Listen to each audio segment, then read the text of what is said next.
You're listening to an Airwave Media Podcast.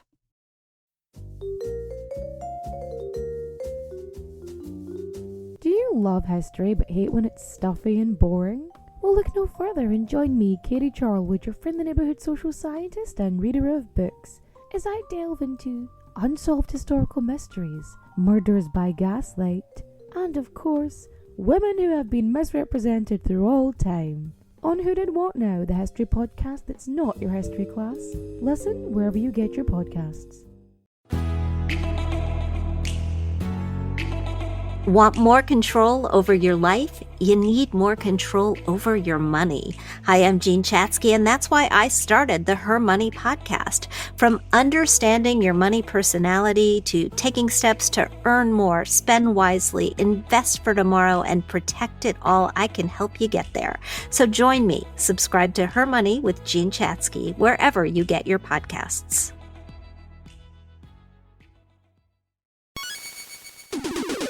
Recorded in Chicago, Illinois, with your hosts, Ken, Matt, Neil, and Jeff. This is Triviality.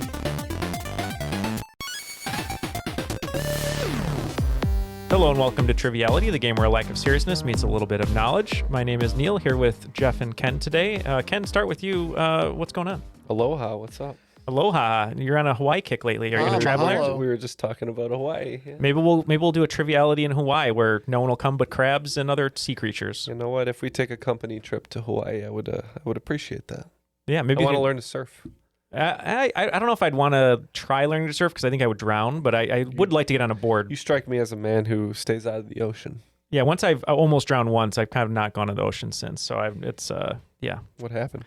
I told it on the show before. I was in a pool at a post-baseball game party, and all the kids wanted to jump in the 9-foot end, and I didn't know how to swim that well, and so I jumped in. I couldn't get up, and the kid had to put his head under my butt and swim me to the top. So it wasn't the ocean? It wasn't the ocean, but it's adjacent. Okay. So, yeah. It's good to know that the human centipede rescue technique still works. Anytime you can That's be in the books. Yeah, exactly. Anytime you can have a human centipede position of anything, it's always going to be a good time. And speaking of human centipede, Matt is actually in a different state right now. Sorry, I started it this way. He's pitching his script. Human Human Centipede 5 or whatever. Yeah, and he's calling it the humandible centipede, which is a human centipede and a mandible put together or something, because there's mouths and things attached. But anyway. It's a crossover with Sharknado? I think so. I think there's sharks, there's B-list celebrities, or D-list celebrities, and a lot of, yeah. Let's go to E-list. E-list, yeah. Well, speaking of A-list celebrities, though, we have some wonderful guests that are joining us today. And starting with our host with the most, so excited to have him lend us his ear. Have him ear. It reminds me of Waiting for Guffin, one of my favorite movies, where he's like, if you want to be talking about My Fair Lady, you have to have the correct British accent. Hello, Henry Higgins. Drop your H's and you sound like you're from Britain. Anyway. Our special guest host today, coming to us just east of Baltimore from Bel Air, is Avery Krause. How are you, Avery? I'm good. Glad to be here. I'm glad to be your A, B, C, D, or E-list host today. Oh, there you go. You're the full alphabet, and that's why we love you. So let us know a little bit about you, and for the folks at home, what you're up to, and anything else you'd like to say. Sure. I am the training and product manager for a company that makes software for blood banks. So blood banking, very important to me. Been in the industry for over a decade. If you are eligible to donate blood, go donate blood. If you are not eligible to donate blood, contact your local blood center and offer to host a drive or volunteer. It's extremely important, and it's very, very close to my heart. It's wonderful work you're doing. I believe you have a checking or a savings account at a blood bank, I believe. Yeah. Well, that's not really. That's a different thing. That's plasma. Oh, well, you're giving plasma, but that's for profit. Okay. You got to bring a bucket when you make a withdrawal. Exactly. Well, thank you very much for being here, Avery. We're super excited to play your game. And in order to play the game, we need a guest competitor. And I just will say, hopefully it won't, be anything too harsh, if you don't mind me saying this. But this guest wrote us a wonderful email that we were so excited to get, made our month. And we're super excited to have her here. Third-year law student from Florida. Lillian, how are you? Thank you for joining us. Hey, I'm great. How are y'all doing? I'm just happy to be here. Yeah, thank you for being here. It's such a coincidence that you're a third-year law student, because I'm a 0-year law student myself. And Lillian, that averages to what, 1.5 years of collective law school? Yeah. Yeah, that's true. Well, Lillian, you wrote us a wonderful email, as I said, which was so great. And you were telling us about being a law student, and I believe you said you were working in estate law, but tell us a little bit about yourself and what you're up to. Sure. So, like you said, I'm a third year law student. I'm originally from Florida, but I'm in law school in New York. I just accepted a position at a trust and estates firm in Long Island. Congrats. So, thank you so much. It's very strange having to finally be an adult because I purposely kept going to school so I would not have to be. But again, I am excited. I really find the work fascinating. And provided I get past the bar exam at the end of July, it should be a really illuminating career. Awesome. Well, we're excited for you, and we thank you for going through our back catalog and listening to the show and getting a chance to join us today. And since Matt isn't here, you had your choice of partners, and with a little bit of inside intel, who are you going to choose today? God, was I going to choose Jeff? I can't remember. Yep, It was Jeff. I think so. You're going to choose Jeff, and you had a really great team name. So what is your team name going to be? Sure, it's going to be Torts Illustrated. Torts Illustrated. And torts is what for our listeners? Torts is it's when you're suing for monetary damages instead of for something specific. Like, say, one of you hits me with your tractor. Mm-hmm. I would sue you for personal injury. So I would sue you for the amount of monetary damages that injury was basically worth. Okay. Well, Jeff, you're going to have to sue me for trivial damages today because I'm going to lay the smack down on you. Ooh, I like the shot calling. Yeah, I'm trying to add a little drama to the to the proceedings. show. Yeah. What do they call it in wrestling? When they call Kayfabe. each other out. Oh, like a promo? Promo. I'm Yeah. going to add some promos to the show. Yeah, we need more promos. Ken, you and I are going to partner today, and we thought because Avery is from Bel Air, But not that Bel Air. we would do a little bit of a reference on that. So we looked up synonyms for fresh and Prince with a little help from Avery, and we came up with the newly harvested Jarls of Bel Air. All right, let's get the rules so we can get the game underway. The rules of the game are simple. 20 questions split into 2 rounds worth 10 points apiece. At halftime, there'll be a special swing round designed by this week's host. After regulation, players will enter the final round with the points that they've accumulated and will have a chance to wager 0 to 30 points on 5 categorized questions. At the end of the game, someone will be named the cream of the crop. The cream of the crop. And Darren there did one of my favorite rules reads I think I've ever heard. It was in honor of Lillian in the hot weather of Florida with the handkerchief like she's in Inherit the Wind. Darren did it in the southern drawl of a foghorn leghorn lawyer who is representing a murder trial. So thank you, Darren, for that. And Lillian, we hope that the handkerchief keeps you cool. Avery, feel free to take it away.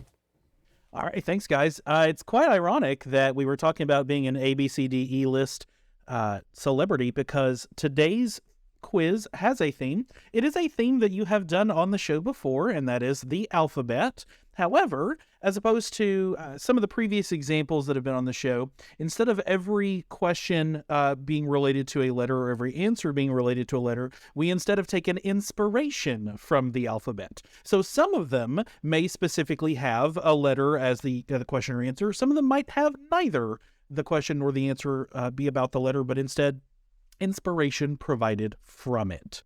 So we are doing our ABCDE list game today. Let's get started with question 1, an A+ question. Many English-speaking countries use a grading system that tops out at A for highest marks, but in Japan, you can get an even higher grade. What letter is used for the best of the best in grades, concert tickets, video game ranks, etc.? I think we are locked in on this one. That was my guess. Ken has some Japanese-related knowledge. Lillian, do you have any guesses here? I have zero clue. Do you? So my guess here ties more to video game ranks and things like that, especially when you talk about things like DDR. Well, DDR for sure. I'm pretty sure it comes up there. Or driving games. I haven't thought about DDR in a while. Yeah, driving games, definitely your high-end cars fall into this rating. And I believe this is S tier. Like your top tier. I also see like an S class. Yeah. Yeah. So. Yeah, we said S as well. All right. Aye, aye, aye. I'm your little butterfly, and it is the S. Could we start a DDR, but it's people dancing to episodes of Triviality? I mean, we did a DDR recording for punishment on our Patreon, so if you're interested in seeing us Although make fools of DDR is not ourselves, punishment for me. I'd love to play DDR again. How about DDR to CCR? It would be very slow. it would be very slow. So yeah, if you're interested in checking that out, consider supporting us at patreon.com/Triviality Podcast. On the bayou, or whatever that song is. Anyway, That's the wrong tune, but right idea, Neil. So thank you. All right, let's move on to question number 2 in the category of which came first. Out of the following bees, which came first? Rock Lobster by the B-52s. Alexander R. Todd wins the Nobel Prize in Chemistry for work related to describing the structure of vitamin B12. Or Northrop Grumman had the first flight of the B-2 stealth bomber. I'd imagine the stealth bomber was after. And I have no idea about B12, so let's just say Rock Lobster. Okay. Just a guess. So I'm gonna say definitely not the stealth bomber. I want to say B-52s, but okay. I think that's the most interesting question, if that's the question. So I kind of like to default to that if I have no knowledge. Like, what would be the interesting thing here? So I'm good locking that in. But it wasn't a rock. It was a rock lobster. All right, so 2 Rock Lobsters on order. What do we have? And unfortunately, it was neither a rock nor a lobster. It was the structure of vitamin B12, 1957. Whereas B-52s was 78 and the B-2 stealth bomber was 89. Yeah, that would have been my guess. Chemistry.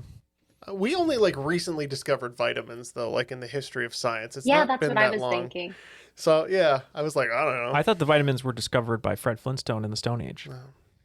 Neil, you were sadly mistaken by the pizzazz of television trickery. If you join us on Patreon, there's a new level where we'll only eat Flintstone's vitamins for a month and see what Not happens. recommended. Not recommended. 10 million strong and dying?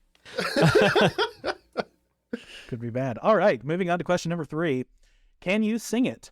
What is the term for the musical note that is written 1 line below the treble staff and 1 line above the bass staff on your sheet music? This note is found elsewhere on the staff, but I am looking for the specific placement between the staves, which has a specific name. I have no idea on this one. I kind of get what the question's asking, but there's no way I would know what it's called. We have 2 drummers across from us right now. Well, I'm guessing it's going to be, you said it was between the treble and the bass. The Forgotten C. Well, yeah, I was thinking of I think I'm completely off. I'm thinking The high C. of face and or whatever. So, FACE would be, I think it would be a C just because A, B, C. yeah, it's probably, probably I don't C. know. What do you want to say? The Forgotten C? Sure, C is probably good, yeah. So, Lily and I'm going to default to you. We didn't discuss this, but you looked very confident. Is this middle C? That's what I thought it was. Okay. That's what I think it is too. So 19 years of choir and AP'd out of music theory, so I would be very disappointed in myself if I did not know this. Not to mention the guitar and the ukulele behind you. One team taking the point, Storts Illustrated, with middle C, because it's in the middle between the 2 staffs. We shouldn't have dodged mallets so much, Neil. Yeah, I know. Oh, Lillian drew it right there. love it. Let's keep it in range and head to question 4. Don't tax me, bro. Which was the first state to ratify the U.S. Constitution? Yep. We're locked in. So if we think about the state quarters, Neil, which I believe was the order that they came out, I think that was the first.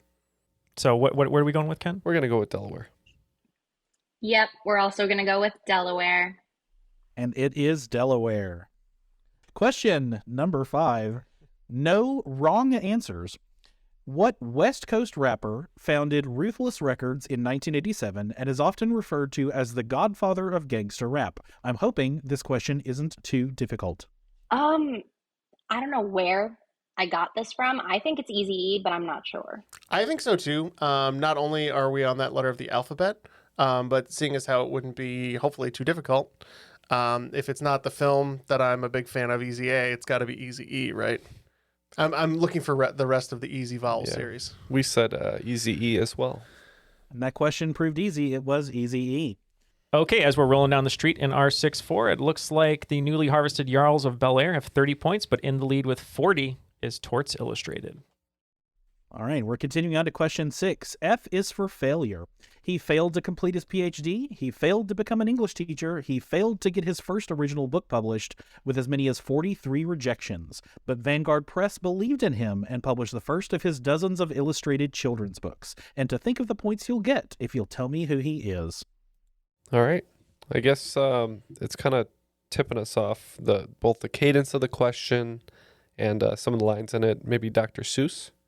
Yep, we're also going to say Theodore Seuss, Geisel, Dr. Seuss. That is correct. Dr. Seuss. What Dr. Seuss book do you think would make the best source material for a John Wick type movie?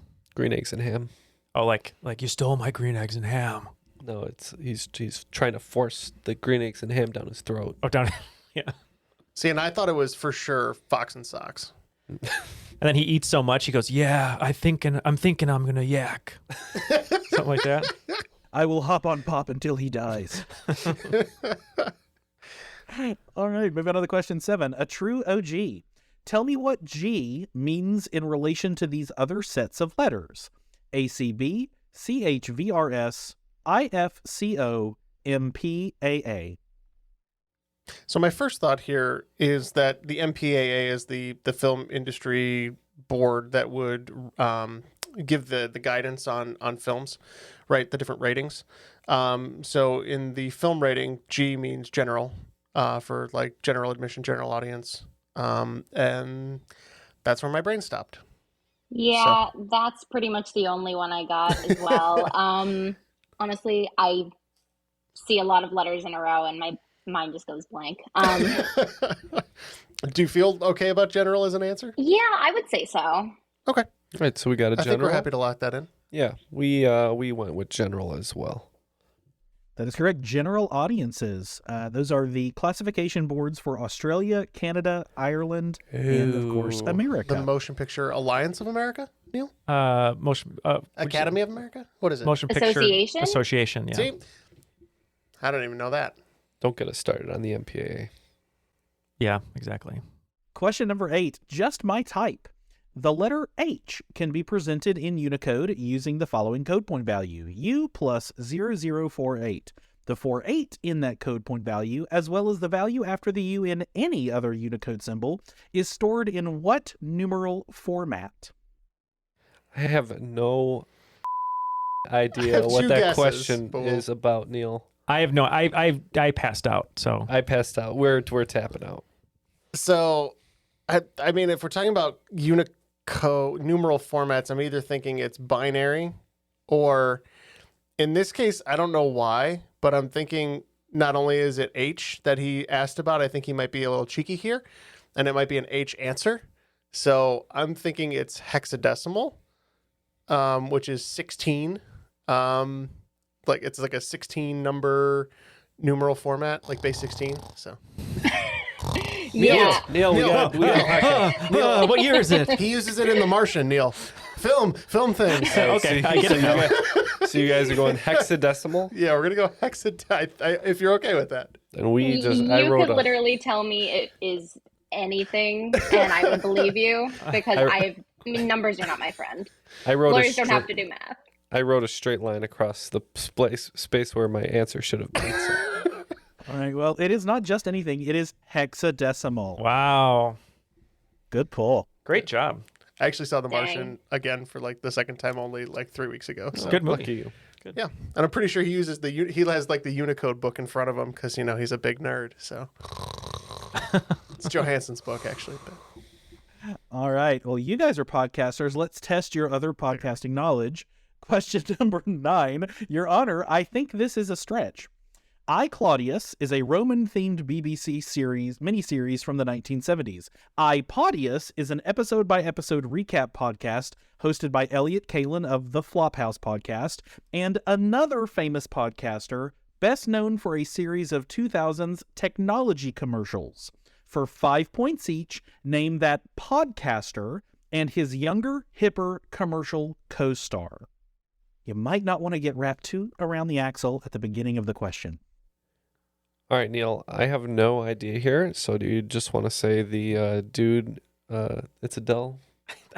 I was thinking about him, but I wasn't sure if it was going to be someone British because of the BBC. He But could have been British. He's an actor, you know. He's just really good. I literally was thinking the Dell dude guy. We're gonna say the Dell dude guy. Yeah. I don't know. So if I'm thinking about iPodius, two people come to mind in the series of 2000s technology commercials. Since there's a podcaster and his younger, hipper commercial co-star, I'm pretty sure John Hodgman has a podcast, and that would make his younger, hipper commercial co-star. Why am I blanking on his name? Who was the guy who played the Mac in the Mac? Or Justin Long.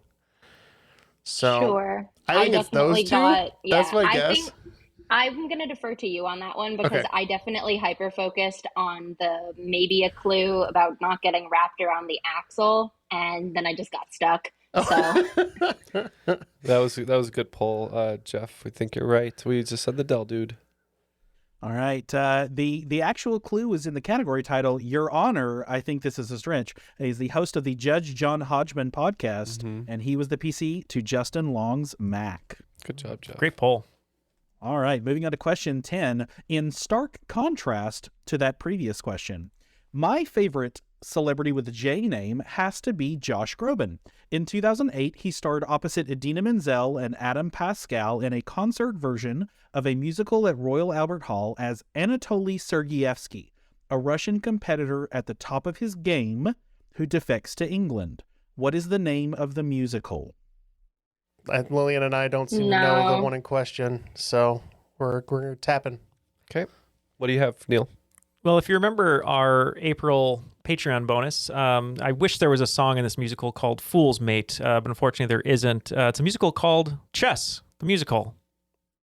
That is correct. Chess, the musical. Anatoly Sergeyevsky, the world-ranked chess player. A musical I'll probably never see, just because I'm not a fan of chess. No disrespect to chess players. Not but everything has to be a musical. That's true. Chess is barely... It's the theme of the show, but it's not what the show's about. At the end of 10 questions in the first round, the newly harvested Jarls of Bel Air picking up 30 points in the second half, bringing our total to 60. But Torts Illustrated picking up 40 more points, bringing their total to 80 and giving them the lead. And my favorite song in Chess the musical is "You Castled My Heart." Oh, I like that. I like that name. Is there any other titles that you like, Jeff, of Chess the musical? No. No. Okay. They do a great cover of Black and White from Michael Jackson. Well, speaking of chess, it's a game of strategy, many different moves, but one of the easiest moves you can make that would help us and our show is joining Patreon. So if you go to patreon.com/Triviality Podcast, you can help support the show. We've upgraded all of our equipment, and we're still in the process of doing that. But you can get just a ton of bonus audio content, whether that is a Patreon bonus every month or an Ask Me Anything style crop drop every month. But you also get some other great perks, such as boxes, stickers, posters, things like that. But most of all, Jeff, what is the new thing that all of our patrons are getting if you join for as little as $5 a month? Our eternal gratitude. Or I should say, as little as $1 a month. What do you get? Ad-free episodes. Yeah, you get ad-free episodes, often with an early release. And if you've been thinking about it, you've been on the fence, just, sign up for $1 for a month or two, see how it tastes. We'd love to have you. Yeah. And it helps us out enormously. So yeah, and we haven't manufactured one that is a scratch, sniff, or a taste or anything, but we're working on it. Yep. Yeah. Well, yeah, go to patreon.com/Triviality Podcasts and join in on the support today. Avery, what do you have in store for us for the swing round? All right. For the swing round today, we're going to talk about some special Ks. In the metric system, K stands for kilo and will get you 1,000 of something. I'm going to give you the common abbreviations from the International System of Units measured in kilos. For 5 points each, give me the full word from the abbreviation. And for another 5 points, tell me what is being measured using that term. And I'm going to be generous with your definitions here. Starting at number 1, these will all have a capital K. So it's K lowercase g. Number 2, K lowercase m. Number 3, K lowercase b. Number 4, K uppercase w. Number 5, K uppercase h lowercase z. Number 6, K lowercase cal. Number 7, K lowercase mol. Number 8, K lowercase cd. Number 9, K uppercase p lowercase a. And lastly, number 10, K lowercase lx. All right, we have our questions. We'll be right back after these messages. This show is sponsored by BetterHelp. We all know that eating right, getting enough sleep, and exercise are paramount for good health. But with all the demands daily life has placed on you, how much time are you dedicating to your mental health? Therapy can provide you with the tools that you need to take the best care of yourself. I've personally seen the benefits of therapy and believe that everyone would benefit from what it has to offer. BetterHelp's online tools and means of communicating with a licensed therapist means that it's never been a better time to give therapy a try. If you're thinking of starting therapy, you can use BetterHelp by just filling out a brief questionnaire to get matched with your licensed therapist, and you can switch therapists at any time for no additional charge. The program is designed to be convenient, flexible, and suited to your schedule. Find more balance with BetterHelp. Visit BetterHelp.com/Triviality today to get 10% off your first month. That's BetterHelp, HELP.com/Triviality. Priceline presents Go to Your Happy Price. What's up? It's Kaylee Cuoco. When it comes to travel, we all have a happy place. You can see yourself already there. It's beautiful. It might be sunny and sandy for some, neon and urban for others, deserts or rainforests or hiking trails. With Priceline, you can get to your happy place for a happy price with deals you really can't find anywhere else. Like up to 60% off select hotels to Costa Rica or 5-star hotels for 2-star prices in Cabo. Go to Priceline.com and travel to your happy place for a happy price. All right, see ya. I'm off to Miami. No, actually, wow, look at that. No, I'm going to Hawaii now. Ooh, Cancun looks nice. You know what? Belize looks pretty nice this time of year. Or, Palm Springs. Go to your happy place for a happy price. Go to your happy price, Priceline. We are back with our answers. So let's get each abbreviation and we'll tell you what we think it is. All right, we're looking for what the K stands for and what is being measured. Number 1, kg. And we had kilograms, and that's for weight or mass. Okay. Yep. We also had kg stands for kilogram, which is weight. That's correct. I'll take weight or mass for that. Number 2, km. We have kilometers, and that is distance. Yeah, we agree. We said the kilometer is a unit of distance. That is correct. Number 3, kb.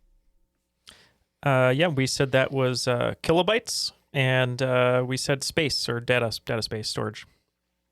Yep. We also said KB stands for kilobyte, which is data storage.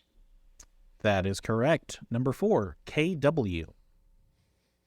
We said kilowatts and electricity.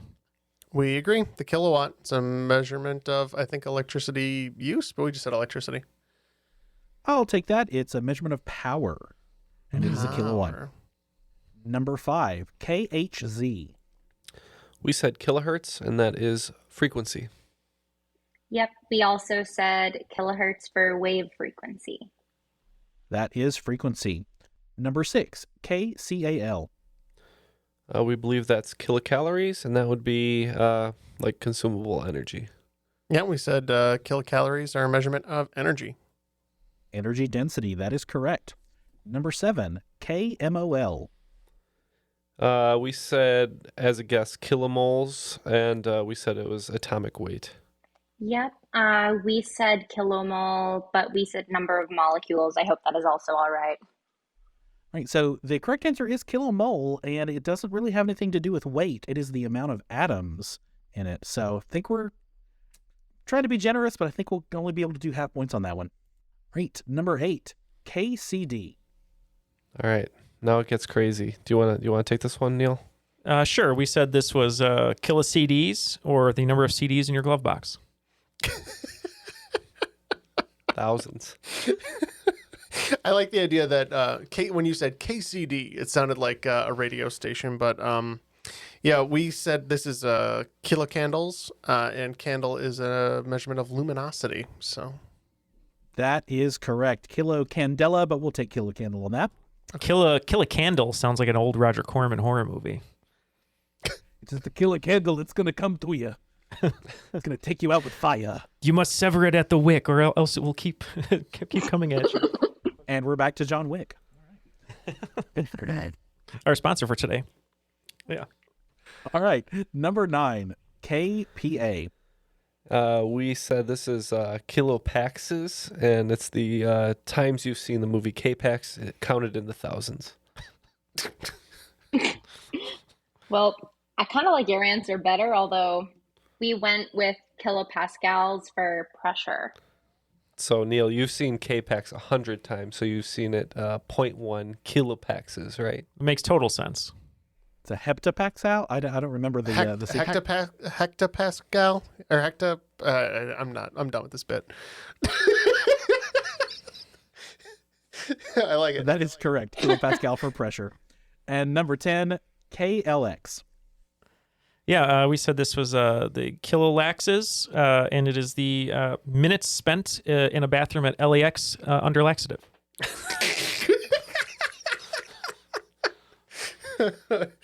Wow. 1,000 minutes spent in an LAX bathroom. It can be a fraction of a kilolax. Yeah.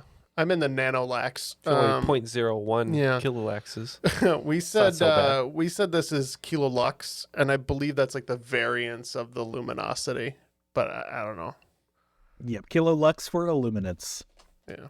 Well, after that swing round, the newly harvested Jarls of Bel Air started out strong, but kind of ended, in the gutter a little bit. But we were funnier, though. We were funnier, right? We picked up 65 points, bringing our total to 125.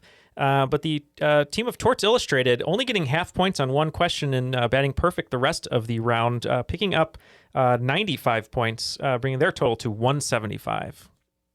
All right. Good job, everybody. Let's move on to round 2 with question number 11, Elemento.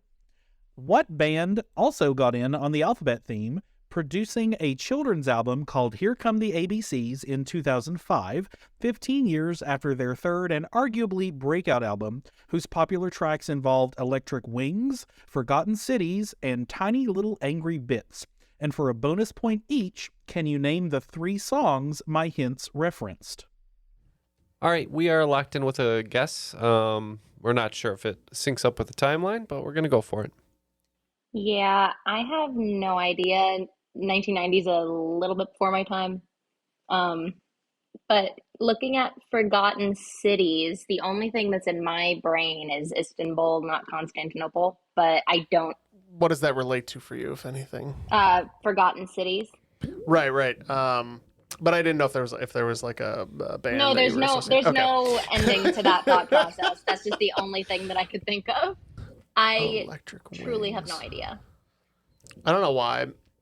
What band also got in on the alphabet theme? Yeah, is it They Might Be Giants, or did I make that up? Oh no, I like They Might Be Giants, and the reason I like that is because they would be right in that time frame for possibly a third album. They seem like they would do fun stuff like that. They played at a Geek Bowl we attended, so that was cool. Oh my God, did I just pull that out of nowhere? I mean, if you weren't going to go with that, I wanted to go with New Kids on the Block just cause. But I like They Might Be Giants, and I think they are the kind of band that would do that. So I also like They Might Be Giants in more than one way, and one way for this answer. So we said that, but we didn't have any song guesses. All right, They Might Be Giants, and that is correct. And I'm actually going to give that bonus point to Lillian because the Forgotten City is Istanbul, not Constantinople. The Electric Wings would be a reference to Birdhouse in Your Soul, and the Tiny Little Angry Bits would be Particle Man. All right, question number 12. Did you really need that tiny hint? I bet you could guess that the M question would revolve around M. Night Shyamalan, but here's the twist. In the same year Shyamalan became wildly famous for directing The Sixth Sense, he also did rewrites on a teen comedy starring Rachel Lee Cook and wrote the screenplay for a children's movie starring Gina Davis. For 5 points each, can you name both movies?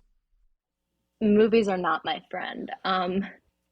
The children's movie that I'm thinking of starring Gina Davis, I think is the one with the, oh my God, what's the one with Stuart Little? I think she plays the mom in Stuart Little, and I don't know why I'm thinking that he may have worked on that, but I don't want to go with that if you're okay with that. Yeah. Rachel Lee Cook. I feel, was it Freddie Prinze Jr. in this? I'm trying to place. Did he write the egg in the pan PSA? Your brain on drugs? Yeah. It wasn't Josie and the Pussycats, although she was in that, right? Yep. I For a saw long that time, instead I of going did to think- a school Those dance. are Rachel Lee Cook's 2 movies. I think she was in She's All That with Freddie Prinze Jr. I think. That's the movie I'm thinking of. Sure. I've never seen it, but I've seen the cover art for And the she is on VHS. it. Yeah, she is on it. I think we also said She's All That in Stuart Little, correct, Neil? We did, and both movies should have included the song "Kiss Me" by Sixpence None the Richer, but only one did. So, All right. I see podcasting people who got it right. Both questions, or both movies. Good job, everybody.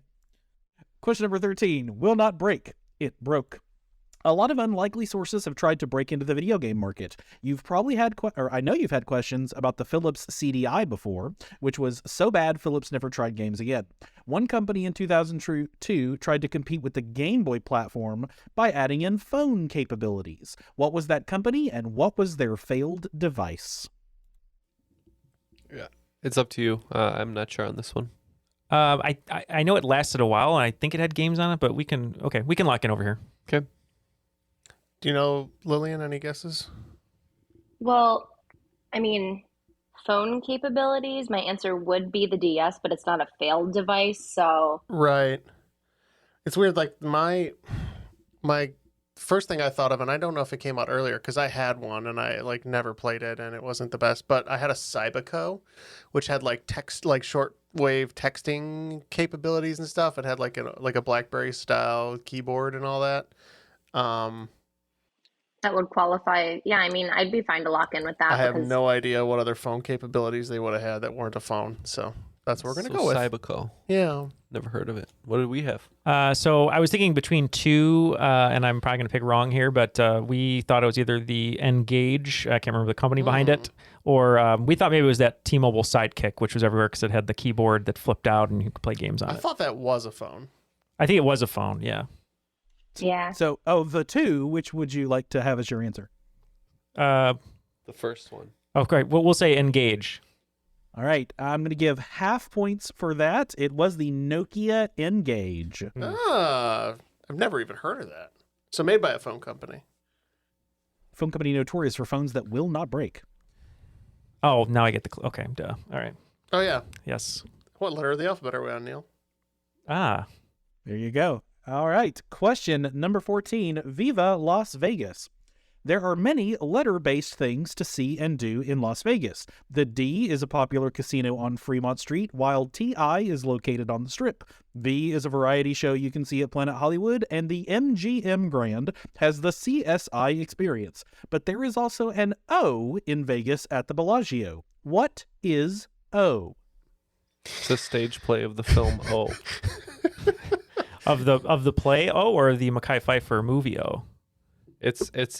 So O is based on Othello, but this is Right. this is a stage play of Based the on the movie. film, based on the film. play. Oh, yeah. Oh, okay. Very Based meta. on the novel very published meta. by Sapphire. Right.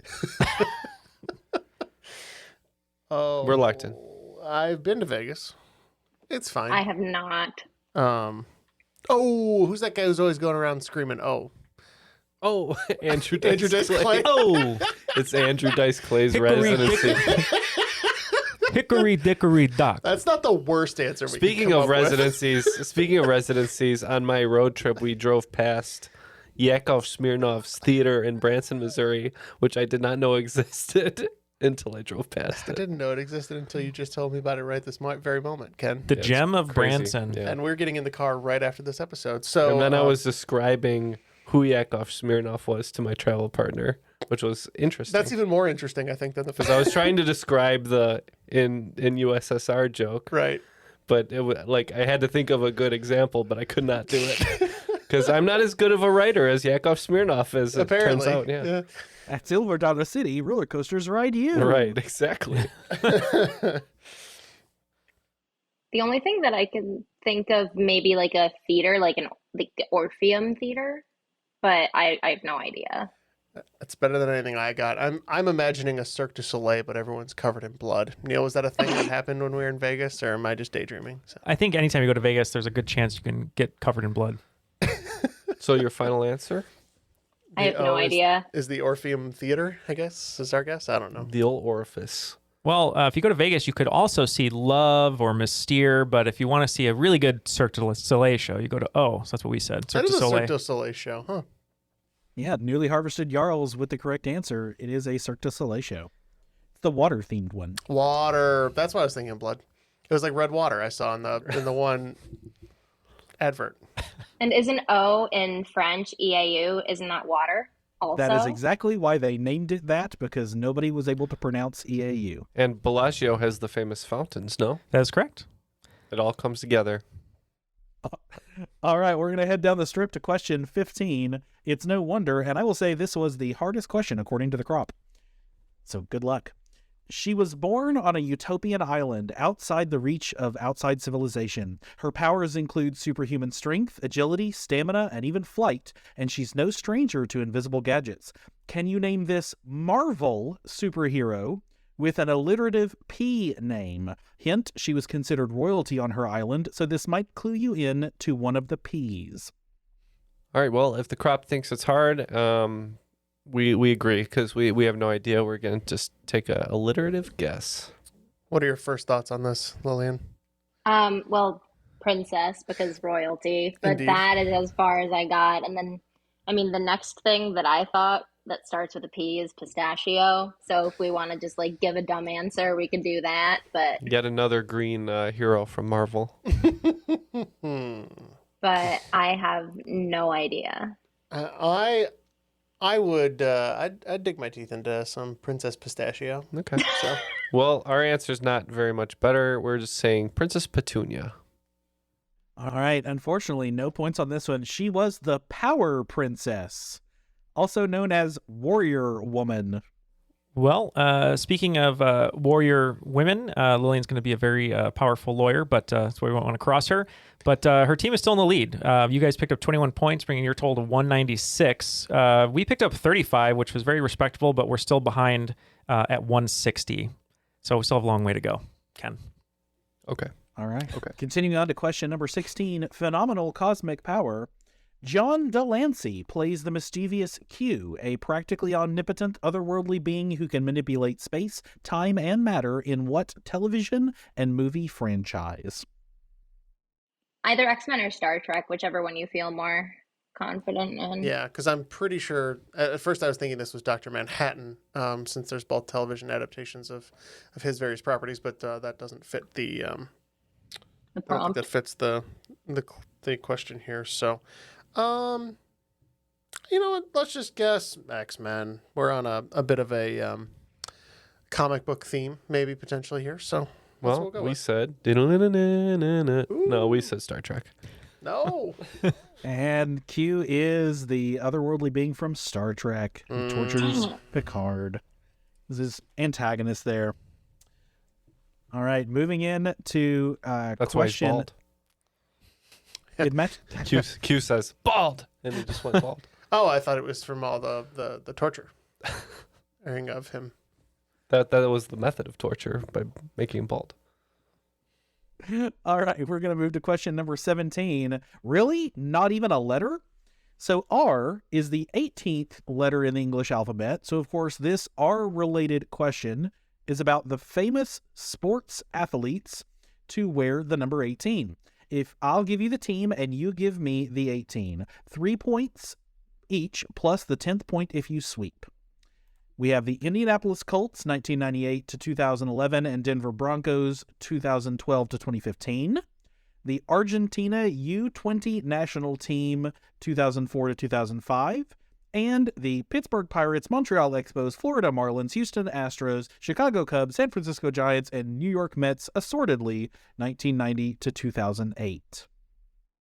All right, Ken, I ran the numbers through the Rolodex, and we are locked in. Okay, great.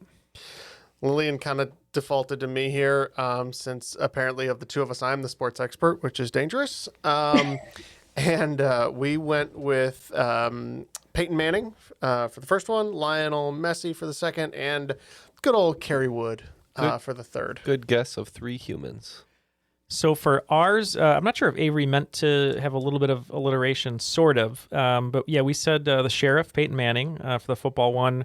I couldn't think of a soccer player who would have, played just by the country and everything. I just know that the most famous Argentinian soccer player of all time is Messi. So we went Lionel Messi.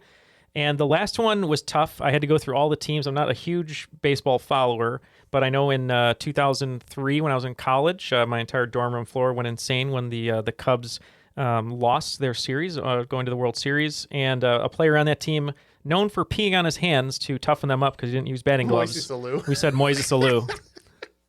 That is correct. Manning, Messi, and Moises. So full points for newly harvested Jarls, and I believe that's 6 points to 6 points. Indeed.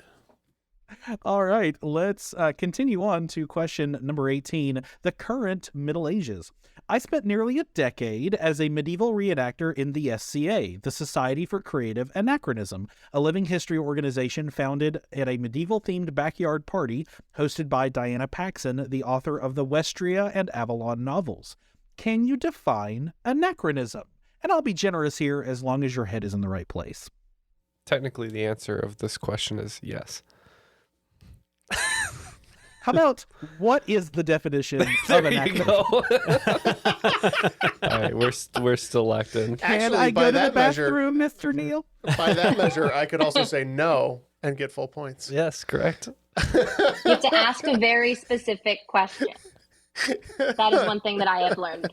Thank you, legal expert Lillian. I like the. See, I could have gone into her field. See, if I was smarter.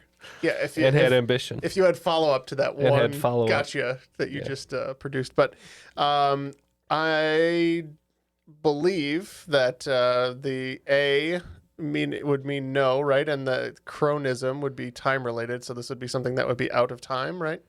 Or that's not of what the I present was time. Like chronologicals of time. Right, not in time, not of the right order in time, or yeah. I think you guys are. Or something like that. I think so too. Or of a semisonic nature, maybe. I said out of time earlier when we were making the Michael J. Fox callbacks. So, I'll just we'll get our little license plate out with California written on it. We'll say out of time, right? Yeah, we agree. It's something that is not aligned with the time that it represents. That is correct. A thing that belongs to a period out of which it exists. So what would you do at these reenactments? Like, what was your role or your job? I was primarily a herald. So if you picture the Geoffrey Chaucer, Paul Bettany role from A Knight's Tale, my lords and my ladies, that is primarily what I did for people who were wearing full suits of armor and beating up on each other with sticks. Can we get your best announcement for the Grand Duke of Luxembourg? My lords and my ladies, I present to you His Eminence, one whose might shall not be questioned, one whose prowess shall not be defamed. He comes to you here on the field of honor. It is His Excellency, the Grand Duke of Luxembourg. That was... All right. That was great. That was better than I could have imagined. If I was in his group, I'd like to be the guy who scoops the slop into people's bowls. Here's your gruel. Yeah. What high ambitions you have. Slop man. 2 slops. Sloppy Joe lady, you're scaring us. I heard an interesting little tidbit on that the other day. About the slop man? I don't remember exactly what it was called, but no, basically there was like forever stew. Basically, they would just keep a stew hot. Yeah. And as long as you keep it hot, then it wouldn't stew hot. It wouldn't get stew hot mish. This is the Rammstein ramen that you're opening. Beep bop boop ba doop bop. I'm the slop man. All right, that's enough. Question 9, please. All right, what's the forever stew? Yeah, basically they would just keep it going and going, so you wouldn't spoil it. But yeah, that sounds really interesting. Like a sting stamp. It's like that and beer, and that's how we survived the Middle Ages. All right, well, let's get out of the Dark Ages and head toward question number 19. It's time to spill the tea. The tea is the colloquial name of what regional transit authority in a coastal American state? I'll accept the city or the regional name. Maybe it's in Orlando because there's so many people there. Do we think so? For Disney. I don't know. I know I've heard the T. Is it the tram? Is it Disney's tram? It could be the tram. Let's watch Lillian's face. He's got Disney posters on his wall. He's a Disney man. Oh, Disneyman, I believe, is the let's correct. say Orlando. All right, or Disney. Well, it's the tram. That's what we're going with. The tram. Are we certain? Anyways, Lillian, you seem very confident. What do we say? Yes. So I said the MBTA, the Massachusetts Bay Transit Authority. I went to college in Boston. That's why I locked in immediately. And where else would you think of T, Neil? England. I'd never even thought of that. That's really funny. That's how I remembered it from the time that the three of us spent in Boston. I knew that was the abbreviation for Boston's thing, but I didn't realize that's why I thought T. of it, because we were in Boston. I think that's why I was thinking of it, but I couldn't pull it. All right, so we were wrong there, right? One team spilled the tea appropriately. That is correct. It is the Massachusetts Bay Transportation Authority. Wow. You lied to us with your Disney posters. Lies. You lied to yourselves, gentlemen. All right, question number 20. What U do you go to? Most people use college and university interchangeably, but there are a couple of notable differences between the two when referencing American higher education. For example, with a handful of exceptions, you generally have to move up to a university to enroll in what type of program? I mean, I wrote down PhD ? So I'm just trying to think of schools that are like something college that also have like a PhD, but we can go PhD. Either way, I think we're in the right idea, but yeah, we're gonna go with the doctorate as well.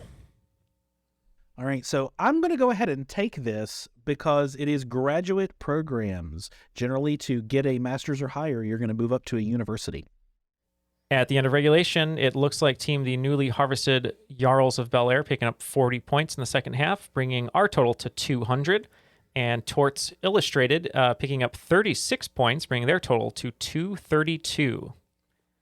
So before we throw it to Avery for the final round categories, just wanted to say join us over on all of our social media. You can go to Instagram and Twitter at TrivialityPod. You can find us at The Crop on Facebook or our rapidly growing community over on Discord. And you can find that link on our link tree to go join all the other wonderful folks over there playtesting, sharing questions, and hanging out. So join us on social media and continue the fun that our podcast brings you, as Jeff says. Avery, what are the final round categories? Said no such thing. All right, we're here to the last 5 letters of the alphabet, so your final round categories are V for VW, W for the win, X for X2, Y for Y Combinator, and Z for Z. The wagers are now placed, so if you could please give us our questions, and we'll cross our fingers and hope we know these answers. All right. V for VW. From 2011 to 2021, the VW Passat was an American-made automobile produced at the factory in this city, also known for being the home of Bessie Smith, the Moon Pie, and a notable train depot. W for the win. In 2001, the International Federation that controls this 2- or 4-person game chopped the point system down to a play-to-11 scoring system from the previous 21. What is this fast-paced game? X for X2. X2 is a roller coaster located at Six Flags Magic Mountain and is a 4th dimension roller coaster, meaning the cars move in a special additional way beyond moving along the track. Additional examples include the Joker at Six Flags Great America, Injanaika at Fuji-Q Highland, Japan, Insane at Gröna Lund in Sweden, and Inferno at Terramedica, Spain. What makes a 4th dimension coaster special? Y for Y Combinator. Y Combinator is an American technology startup accelerator that was launched in March 2005 and has since sprung up more than 3,000 companies. Two of their most successful involve getting food to your home. One launched in 2012 and the other in 2013, both with revenues over $1 billion in 2021. Can you name one of them? Z for Z. What American expatriate poet and critic went by the pseudonym Z? His most famous works include Ripostes and the Cantos, and while his name invokes money, he was a fierce critic of capitalism. Are you better than the other team at guessing his name? All right, there we have it. Those are the questions. We'll be right back after these messages. If you enjoy bizarre true stories, then the Useless Information Podcast is the podcast for you. For example, did you know that author Robert Louis Stevenson gave his birthday away? Or that there was a football team that played for 6 years before someone realized that the school never ever existed? Or that a dog in upstate New York was once placed on trial for murder? Well, to hear these and hundreds of additional fascinating true stories from the Flipside history, be sure to check out the Useless Information Podcast. That's the Useless Information Podcast, podcasting worldwide since 2008 and available on Apple Podcasts, Spotify, or wherever you're listening right now. Be sure to check it out. What do you get when you take two childhood friends with a passion for unexplored history and a whole lot of booze? You get the goofiest game in history, Queen's Podcast. Hi, I'm Nathan. And I'm Katie, and we're the hosts of Queen's Podcast. Join us while we spill the tea on women from history. We get into all kinds of stories here, like biographies of lesser-known figures. For instance, Saida Al-Hura, powerful pirate queen. To the stories you might already know, like Marie Antoinette or Cleopatra, but with a fun twist. Each queen is paired with a cocktail that'll totally get you in the mood to hear fun, juicy, and dramatic stories from history. Because history is so much more than just dudes on a battlefield, and we believe that the female perspective and roles are just as deserving of their time in the spotlight. Right. So come get to know these queens. Find us wherever you get your podcasts. Cheers. And we are back with our answers. We have various bets, so we'll give them as we go. You guys bet 30s all the way down, going in for this one. So we'll see who is the cream of the crop. Let's get question 1 again. V for VW. In the 2010s, where was the VW Passat made? Boy, we didn't know. We just kind of guessed a middle America sort of place for 15 points, and we said Kansas City. All right. So I had no idea. Kind of locked in on the moon pie, and I was like, all right, that's got to be somewhere in the South. And we ended up going with Chattanooga. And it is the Chattanooga Choo Choo, the notable train depot. It's Chattanooga. All right. Sweet. W for the win. What is the fast-paced game that now uses a play-to-11 system? 30 points for this one. Neil had it right off the bat. Yeah, we think this is cornhole or bags. See, and I thought with Neil's excitement that this was going to be something like ping pong. So that's what we said. We said ping pong. It is ping pong. Oh, wow. X for X2. What makes a fourth dimension coaster special? For 30 points on this one, we said the seats spin. Yep. Also for 30 points, what we have is rotational. So yeah, the seats or the roller coaster cart spins. All right. Since you both said 30 on this one, I'll be generous and give it to you. The seats flip over themselves. It's a kind of rotation. You can get very, very dizzy spin and vertically. sick on those. All right, Y for Y Combinator. What can you name one of the two getting food to your home companies? We didn't bet on this one. We said Grubhub. Oh, since we only needed one of the two, I'd like to go with the answer we felt the most strongly about, which was DoorDash. And in your discussions, you actually had them both, Instacart and DoorDash. And finally, Z for Z. Are you better than the other team in guessing the name of that expatriate poet and critic? Oh, I just got the clue. That's okay, though. Well, we weren't sure here. We figured maybe Ben Franklin, towards the end of his life, moved to France for some of that sweet, sweet syphilis. So we said, for 30 points, Ben Franklin. Yeah, we also said for 30 points, Ben Franklin. All right, and unfortunately, both teams missed the hint. You would be better than Ezra Pound. Oh. Well, The game is over, and it looks like the scores are in the newly harvested Jarls of Bel Air. Couldn't get the help from Uncle Phil and lost 45 points, bringing the total to 155. But picking up 90 points in the final round, and Jeff going to be starring in his own swimsuit edition, is Torts Illustrated with 322, making them today's cream of the crop. The cream of the crop. Nobody does it better. Nobody wants that, Neil. The Nobody. cream rises to the top. Oh, yeah. Very nice, very nice. Thank you, Lillian, for being an awesome co-competitor with me. That was so much fun. It was a great Thanks game. for saving my butt on several questions, specifically we the helped each other out. science swing round. Yeah, and it turns out I'm the one who's gonna have to be filing the lawsuit for my beating. So, did a good job. Good work, everybody. Well, thank y'all so much. Well, no, Lillian, we'll start with you. Thank you so much for joining us today and for listening to the show and also joining our ever-growing list of counsel. We appreciate that. Any parting words, any shout-outs, anything you'd like to say before we let you go today? The thing that I would say is don't wait to make a will. All right. Good advice. Other than that, thank you guys. I had a really good time. We had a really great time with you here as well. And as Ken said, great advice for everyone. And if you are going to be making a will in the next 6 to 12 months, please include Triviality in some way, shape, or form. Give us your old clothes, your land, any of your kids, whatever you want. Please don't. I think you could put kids. Well, consider the people in your life who you'd like to care for after you're gone, and not us. Yeah, because we'll be fine. If you do have any alpacas or llamas, we'll include those in your will. We'll take them. But thank you. Do you know what a will is? I know when a will is has IM after the end of it, and it Neil just keeps thinks bumping a out lot hits. of people own alpacas. Just saying. That's true. Well, thank you very much, Lillian and Avery. We've been excited to get you on the show for a while. We appreciate you writing a game for us today, especially one with a wonderful theme like the alphabet. Any parting words, shout outs from you today before we let you go? Yeah, absolutely. A big shout out to the Crop for helping me playtest this, as well as for my company doing a little bit of a trivia happy hour and letting me spring this on them. And I may have swapped out a couple of the questions for some slightly easier ones in the company happy hour. But as I said up top, go donate blood. It's the one pharmaceutical that cannot be manufactured in a lab.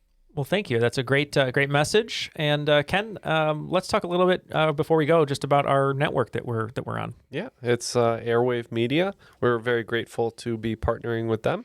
They have other great podcasts, such as one that a friend of mine was listening to and didn't realize that we were on the same network as, the Explorers podcast, The Constant, and Her Money. All right. And you can check out all those shows at airwavemedia.com. And for all of your Triviality needs, you can go to trivialitypodcast.com. But for Matt, who isn't here today, Lillian, Avery, Jeff, and Ken, my name is... I guess Jeff and Ken, too. And Jeff and Ken, who will be in my will. Thanks. Yeah, at some point, maybe. We'll see. We'll talk to Lillian. Anyway, thank you to everyone. Enjoy the rest of your day. That was Triviality, okay?